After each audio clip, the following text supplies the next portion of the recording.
Hey everyone, welcome back to the channel. So it's the middle of winter here and I thought it'd be nice to take a relaxed walk around the garden and show you how everything's looking during the quieter season. I know it might not be the most exciting time of year in the garden, but there's actually still quite a bit happening out here. Plus I've got a couple of little jobs I need to get done. So I figured why not bring you along and we can catch up on how things are going.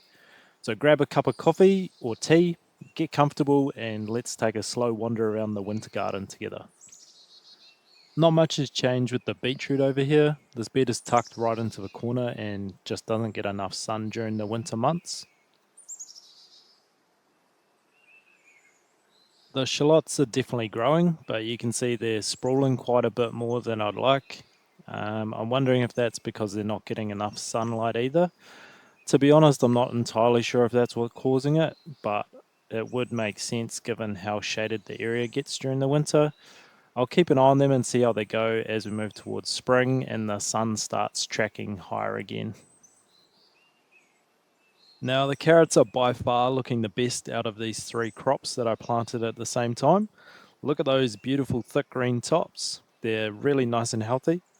My 3-year-old son absolutely loves carrots at the moment, so I can't wait until we can start harvesting some of these. You can see that some of the tops are already growing up into the bird netting, so I'm going to add some taller hoops on here now to give them plenty of room to keep on growing. The last thing I want to do is stunt their growth when they're doing so well. Apologies in advance for the socks.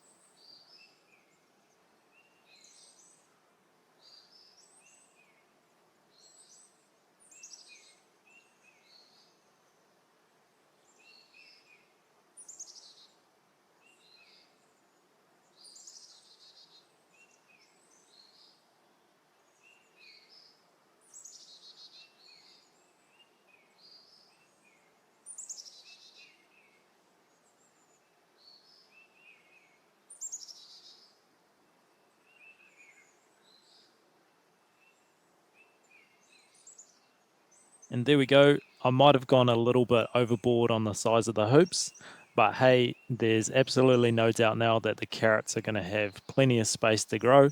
It's always better to go too big than too small. All right, the last thing I wanted to show you over here before we move on to the rest of the garden is our garlic. The cloves have been in the ground for almost a month now, and you can see nearly all of them have germinated. Their little shoots are popping up in nice uniform rows now. I'm really excited about these. It's my first time growing garlic, and they're looking really promising so far.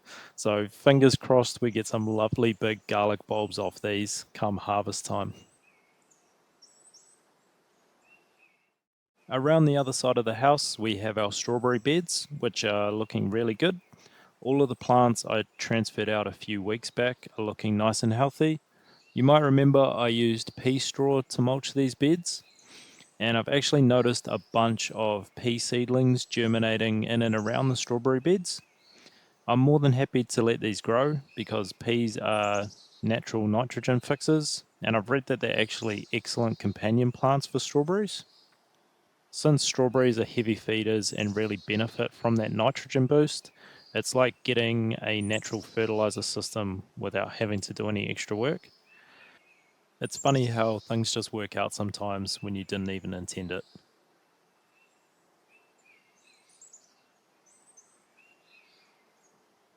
Nothing happening in these beds over here at the moment. I'm just waiting for the weather to warm up a bit before I get anything started in here.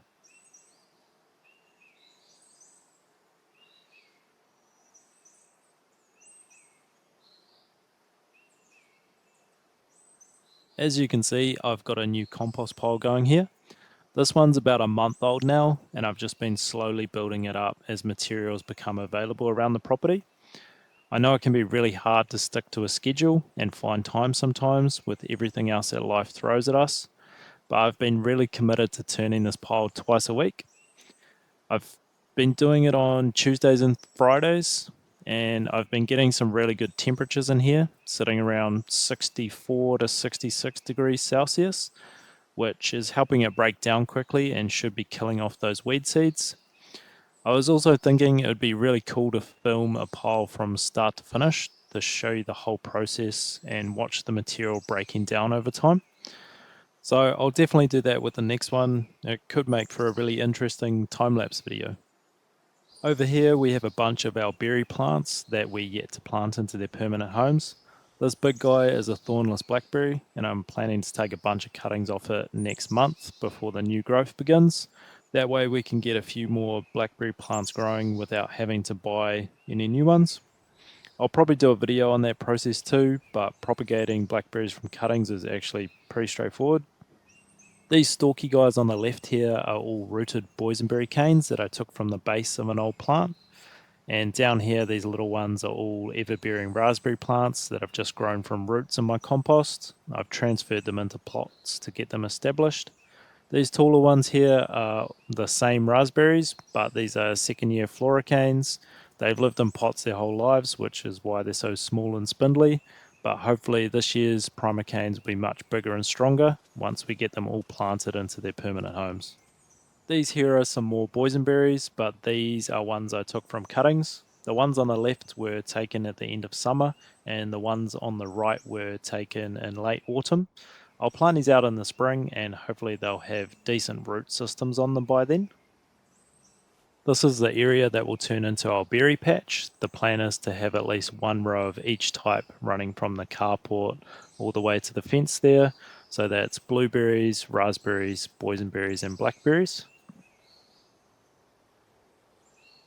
These trees are going to be in the way of our raised bed that will run along the fence, and they'll also interfere with our berry patch, so I'm going to quickly remove them now.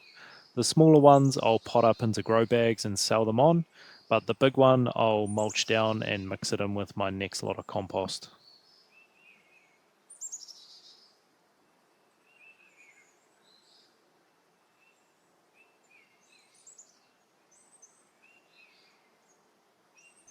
Alright, so besides the garden, I do have a few other projects that I'm working on at the moment.